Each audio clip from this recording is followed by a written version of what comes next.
आज का वीडियो शुरू करने से पहले भगवान श्री कृष्ण और माता राधा रानी के चरणों में कोटि कोटि प्रणाम करते हैं। आप लोग भी प्रणाम कर लीजिए ताकि ये जो आपके सामने पद्यांश दिख रहा है, जिसका आपको बहुत डर सता रहा है, उसके बनने वाले प्रश्नों को हम चुटकियों में सॉल्व करेंगे, ट्रिक से सॉल्व करेंगे, एकदम बेहतर ढंग से सॉल्व करेंगे। बस आप चैनल पर बने रहिए शुरू से अंत तक। कक्षा 10 में जो है बहुत सारे पद्यांश जो है इम्पॉर्टेंट हैं, जो आपके इस बार 2025 यूपी बोर्ड एग्जाम में पूछे जा सकते हैं। उनमें से ये पद्यांश तो बहुत ही ज़्यादा इम्पॉर्टेंट है। देखिए बच्चों, चाहे गद्यांश हो चाहे पद्यांश हो, आपको पहले भी मैंने बताया है और आज मैं फिर से बता रहा हूं कि पहले आप उस गद्यांश और पद्यांश को पढ़िए, उसमें आने वाले कठिन शब्दों का अर्थ जानिए और फिर अपने से ही उसका अर्थ निकालिए। उसके बाद बच्चों प्रश्नों का उत्तर दीजिए। पहले प्रश्न बिल्कुल भी ना पढ़ें, पहले पद्यांश पढ़िए, उसके बाद उसकी कठिन शब्दों का अर्थ जानिए। अर्थ कहाँ मिलेगा? मेरे चैनल पर आए हैं तो मेरे बताना मेरी जिम्मेदारी है। ठीक, सबसे पहले पूरा पढ़ते हैं। ऊधो मन न भये 10-20, एक हुतो सो गयो श्याम संग, को अवराधो ईस। इंद्रिय शिथिल भई केशव बिन, ज्यों देहि बिन शीस। आशा लाग रहित तन श्वासा, जीवहि कोटि बरीस। तुम तो सखा श्याम सुंदर के, सकल जोग के ईस। सूर हमारे नंद नंदन, बिनु और नहीं जगदीश। तो बच्चों ये आपका जो है पूरा पद्यांश है। इसमें कठिन शब्दों का अर्थ समझ लेते हैं। तो देखो यहाँ पर कठिन शब्द का अर्थ है हुतो, जो है उसका अर्थ है था। अवराधो का अर्थ है, अवराधे का अर्थ है आराधना करें, उपासना करें, यानी ईश्वर की भक्ति करें। इसका अर्थ निर्गुण ईश्वर अर्थात भगवान। शिथिल, जो शिथिल शब्द आया उसमें निष्प्राण सी हो गई है। शिथिल जो है उसमें जो आया उसका अर्थ होता है निष्प्राण सी हो गई। श्वासा का अर्थ होता है श्वास और प्राण। अब बरिस का अर्थ होता है वर्ष। ठीक, वर्ष का अपभ्रंश मतलब बरिस का मतलब आप समझिए वर्ष। अब पूर्वे मन का अर्थ होता है मन की इच्छा पूरी हो। तो ये कुछ कठिन शब्द हैं, स्क्रीनशॉट ले लीजिएगा, आपको इसके अर्थ को लिखने में बहुत हेल्प मिलेगी। ठीक, अच्छा बच्चों, अब एक एक चीजों का मैं अपने से अर्थ बता देता हूं, तब हम लोग जो है प्रश्नों का उत्तर यहां पर देंगे। ऐसे ही अगर आप ध्यान से 2 बार मेरा वीडियो देख लेंगे तो मुझे लगता है इसके बाद आपको कोई दिक्कत नहीं होगी। देखिए, इसको बताने से पहले ये बताएं कि ये बात किन 2 लोगों के बीच में चल रही है। आप सभी को पता है भगवान श्री कृष्ण जो हैं वो गोकुल से जब मथुरा चले गए थे कंस का वध करने, तो वहां पर भगवान श्री कृष्ण को जो है गोकुल की याद आती थी। तो उन्होंने, उसका भी एक पद्यांश मैंने कराया है, ऊधो मोहे मन मतलब की बिसरत नहीं, मोहे ब्रज बिसरत नहीं, यानी भगवान श्री कृष्ण को ब्रज जो है वो भूले नहीं भुलाया जा रहा है। तो ये भगवान श्री कृष्ण ऊधो से बोले थे।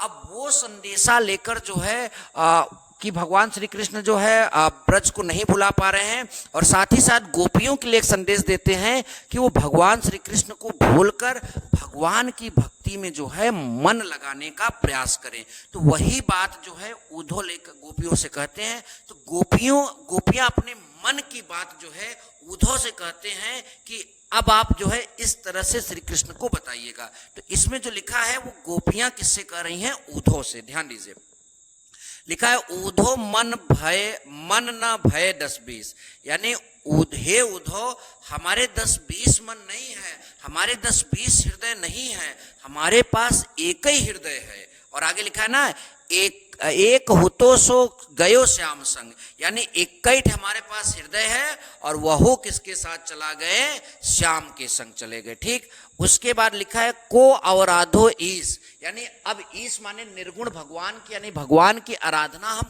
किस प्रकार से करें। जो एक मन था वो भी श्याम के साथ चला गया, तो अब हम किस मन से जो है भगवान की आराधना करें? हमारे पास 10-20 मन तो है नहीं। अच्छा, बहुत बढ़िया, यहां तक तो समझ में आया। इंद्रिय शिथिल भई, यानी इंद्रिय जो है वो पूरा मन जो है एकदम निष्प्राण हो गया है, उसमें प्राण ही नहीं है। केशव बिनु, केशव माने भगवान श्री कृष्ण के बिना, भगवान श्री कृष्ण के बिना जो है मन एकदम निष्प्राण हो चुका है। ज्यों देही बिनु शीस, मतलब जो है जो आपका देह जो है बिना शीस का हो चुका है, इस तरह से जो है ये गोपियां जो है उद्धव से बता रही हैं। आगे लिखा है आशा लगी रहती तन श्वासा, यानी आशा लगी है इसीलिए श्वास चल रही है। आशा काहे की लगी है कि भगवान श्री कृष्ण आएंगे।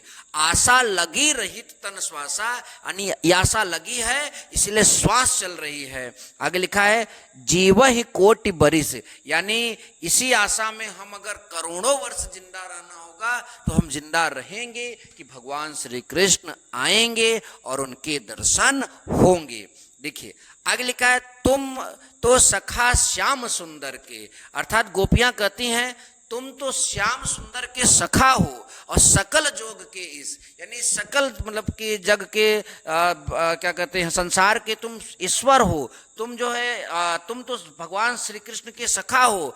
सूर हमारे नंद नंदन बिनु और नहीं जगदीश, यानी सूर माने यहाँ सूरदास कहते हैं कि नंद नंदन यानी भगवान श्री कृष्ण के बिना जो है भगवान उनके जगदीश के बिना नहीं रहा जाता है। तो आप ही बताइए हम लोग भगवान की भक्ति कैसे करें। अच्छा, मुझे लगता है कि इतना बोलने के बाद आपको कुछ न कुछ तो बातें समझ में जरूर आई होंगी। पहला प्रश्न है उपर्युक्त पद्यांश का संदर्भ लिखिए। तो सूरदास के पद शीर्षक से जो है ये लिया गया है, तो इसका संदर्भ कैसे लिखेंगे यहां मैंने आपके सामने पहले ही लिखा। उत्तर नंबर अ डालिए, लिखेंगे प्रस्तुत पद्यांश सूरदास विरचित। यहां पर ये भी लिख सकते हैं प्रस्तुत पद्यांश महाकवि सूरदास द्वारा रचित, विरचित या महाकवि सूरदास द्वारा रचित, ऐसे भी लिख सकते हैं। सूर सागर से उद्धृत है, या फिर लिख सकते हैं सूर सागर के पद शीर्षक से जो है उद्धृत है। इतना आप यहां पर लिख सकते हैं। अब बच्चों दूसरा प्रश्न हमारा आता है यहां पर रेखांकिक अंश की व्याख्या कीजिए। रेखांकिक अंश की क्या करिए, व्याख्या कीजिए। अच्छा, तो रेखांकिक अंश बच्चों कहां से कहां है आपको पता ही है। इसमें रेखांकिक अंश बच्चों यहां से जो है यहां तक इसमें आपका दिया गया है, एक पहला और दूसरा लाइन, यानी ऊधो मन भय न 10-20, यानी मन तो 10-20 है नहीं, एक था वो श्याम के संग चला गया, अब किस मन से हम भगवान की आराधना करें, इसी चीज का हमको व्याख्या करना है। तो व्याख्या किस तरह से किया गया देखिए। ऊधो से गोपियां कह रही हैं तो यहां पर लिखा जाएगा हे ऊधो हमारे पास 10-20 हृदय नहीं है, मतलब 10-20 मन नहीं है, उनमें से एक को जो है 10-20 हृदय नहीं है कि उनमें से एक को ईश्वर की आराधना में लगा दें। ठीक, हमारे पास तो कई मन है, हमारे पास जो एक हृदय था, एक मन था, वो श्री कृष्ण के साथ ही मथुरा चला गया, वो अब नहीं है। अब जब नहीं है तो हम ईश्वर की आराधना में कैसा अपना जीवन मतलब कि लगाए, आप ही बताइए। अच्छा, बहुत बढ़िया बात समझ में आया। अब बच्चों इसमें आपका जो है यहां स नंबर क्वेश्चन में पहला है इंद्रिय शिथिल भई केशव बिनु ज्यों देहि बिनु शीस, यानी केशव के बिना जो है इंद्रिय शिथिल हो चुकी है, निष्प्राण हो चुकी है, जैसे जो है शीश के बिना सर के बिना देह होता है, वैसे जो है इंद्रिय शिथिल हो चुकी है, शरीर निष्प्राण हो गया है, किसके बिना, केशव अर्थात भगवान श्री कृष्ण के बिना। इसमें प्रयुक्त अलंकार आपको यहाँ पर बताना है।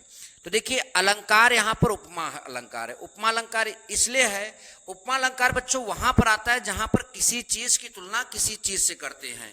यहाँ पर जो है इंद्रिय शिथिल भाई केशव बिना, इस चीज की तुलना जो है किससे कर रहे हैं, जैसे देह बिना जो है सॉरी सिर बिना देह की जो है यहाँ पर इससे इसकी तुलना कर रहे हैं। और जहां तुलना की बात आएगी बच्चों वहां पर अलंकार कौन सा होगा, उपमा अलंकार। आगे मैं आपको जब अलंकार पढ़ाऊंगा तो वहां भी इस चीज को जो है स्पष्ट जरूर करूंगा। ठीक, अच्छा इसमें दूसरा प्रश्न है बच्चों निराकार ब्रह्म, यहां पर लिखा है ना जो भगवान की आराधना इस करने की बात कर रहा था, तो निराकार ब्रह्म उन्हीं को कर रहे हैं। तो निराकार ब्रह्म की उपासना के संदर्भ में गोपियां उद्धव से क्या कह रही हैं, मतलब कि उद्धव तो कहे भैया आप लोग भगवान की आराधना करिए, अब कृष्ण नहीं आएंगे, अब वो अपने काम में व्यस्त हो गए हैं। तो गोपियां जो है निरंकार ब्रह्म की उपासना के संदर्भ में उद्धव से क्या कह रही है, तो आप यहाँ पर लिखोगे बच्चों, गोपियां उद्धव से कह रही हैं कि मेरे पास 10-20 हृदय नहीं है, मेरे पास एक हृदय था, वह कृष्ण के साथ मथुरा चला गया। हम लोग किन मन से, किस मन से निराकार ब्रह्म की उपासना करें, अब आप ही बता दो। ठीक, तो इस तरह से मेरे प्यारे बच्चों, आप सभी का जो है पद्यांश जो था उसका अर्थ मैंने आप सभी को स्पष्ट कर दिया।